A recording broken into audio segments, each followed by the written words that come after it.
भाइयों, मुझे अब्बास साहब कहाँ मिलेंगे? खैरियत तो है रुस्तम साहब। अब्बास साहब से क्या काम है आपको? मुझे कुछ बात करनी है। क्या तुम जानते हो वो कहाँ है?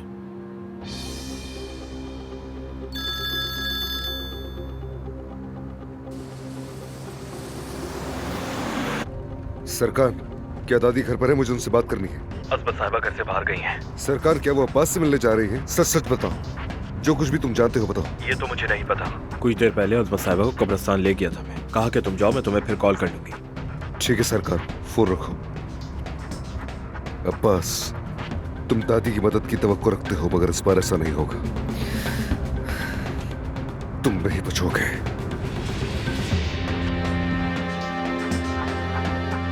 अब्बास साहब भी कब्रिस्तान गए हैं।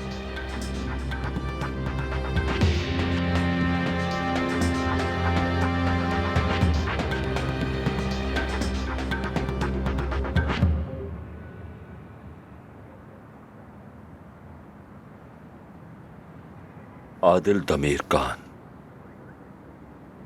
शरीफ दमीर खान, मैं यहां तुम्हारा सुकून बर्बाद करने बिल्कुल नहीं आया। मैं यहां अम्मी से मिलने आया हूं, तुम्हें पहले ही बता दूं। अब्बास,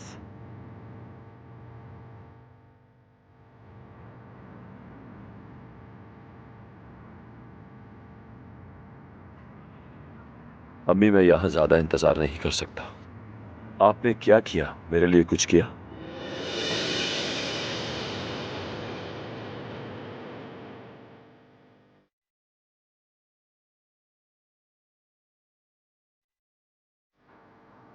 अम्मी, आप ये क्या कर रही हैं?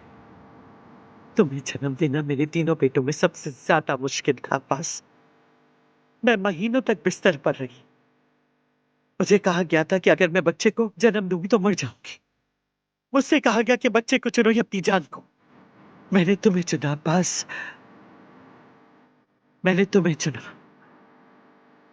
जब मैंने तुम्हें जन्म दिया और तुमने अपनी गोद में लिया, तो मैंने सोचा कि तुम दुनिया में इतनी मुश्किलात के बाद आए हो, हमें तुम्हारा नाम अब्बास रखना चाहिए।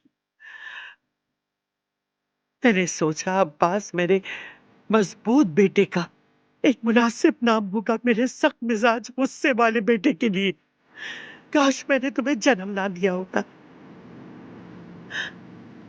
लेकिन अगर मुझे ये पता होता, अगर मालूम होता कि तुम आगे चलकर ऐसे निकलोगे, अगर मुझे मालूम होता कि तुम मेरे दूसरे दो बेटों के कातिल बनोगे, तो मैं लोगों को फौरन कह देती कि इस नासूर को काट कर निकाल दो मेरे जिस्म से अब्बास।